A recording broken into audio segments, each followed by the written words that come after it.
ताज़ा तरीन वीडियोस के लिए चैनल को सब्सक्राइब करके बेल आइकन और ऑल नोटिफिकेशन पर क्लिक करें ताकि आपको मिले हर अपडेट सबसे पहले।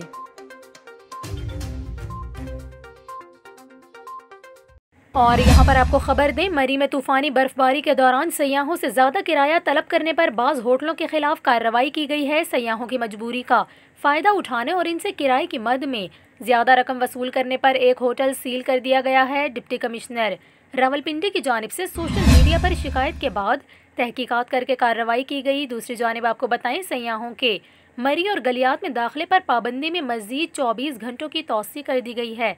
बेशतर सयाह मरी से निकल गए हैं, ताहम इलाका मकीनों की मुश्किलात बरकरार हैं, जबकि शहर में बिजली की फराहमी मुकम्मल बहाल नहीं की जा सकी। मरी में पाइप लाइनों में पानी जम जाने से शहरियों को पानी की किल्लत का भी सामना करना पड़ रहा है। वाज़ेह रहे कि 7 जनवरी को रात गए मरी में शदीद बर्फबारी और सयाहों के रश की वजह से सूरत हाल संगीन हो गई थी, जिससे 23 अफराद गाड़ियों में फंसे रहने के बायस इंतकाल कर गए थे।